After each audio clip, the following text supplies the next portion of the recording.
आज का सुसमाचार डर से शुरू होता है। बाहर नहीं, बल्कि एक कमरे के अंदर। चेलों के बंद दरवाजों के पीछे पाप, शर्म, असफलता। वे यीशु को छोड़कर भाग गए थे। पतरस ने उन्हें नकार दिया था। आशा खत्म हो चुकी थी। ऐसे ही डर के बीच यीशु आते हैं। गुस्से के साथ नहीं, आरोप लगाने के लिए नहीं, सिर्फ एक शब्द के साथ, तुम्हें शांति मिले। ये ईश्वर की दया है। यीशु ने अपने घाव नहीं छिपाए। उन्होंने उन्हें दिखाया। उनके घायल हाथ, उनकी घायल पसली। हार की निशानी नहीं, प्यार की निशानियां। फिर वे एक तोहफा देते हैं। एक बहुत बड़ा तोहफा। पवित्र आत्मा ग्रहण करो। अगर तुम किसी के पाप माफ करोगे तो वे माफ हो जाएंगे। दया का वो तोहफा जो कलीसिया के जरिए मिलता है। वहां एक चेला मौजूद नहीं था। थोमा, उसे शक होता है। जब तक मैं खुद देख न लूं तब तक मैं विश्वास नहीं करूंगा। यीशु फिर से आते हैं। उसे ठुकराने के लिए नहीं, उसके पास आने के लिए। मेरे घावों को छू कर देखो। अविश्वास मत करो।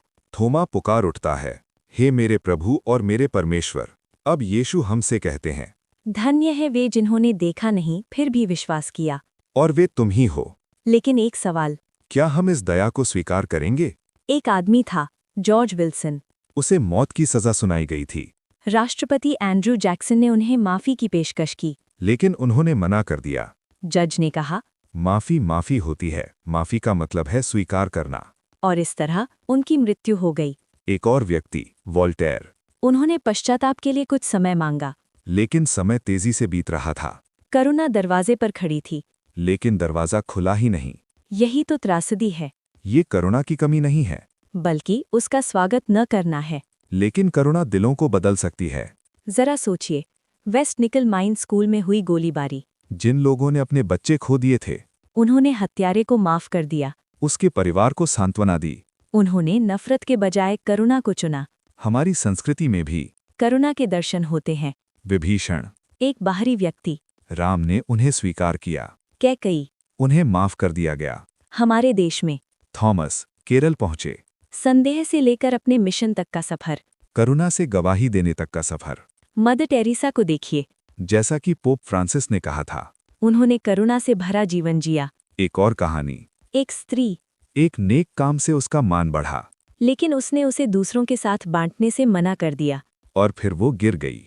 दया को हमेशा दूसरों के साथ बांटना चाहिए। उसे अपने पास संजोकर नहीं रखना चाहिए।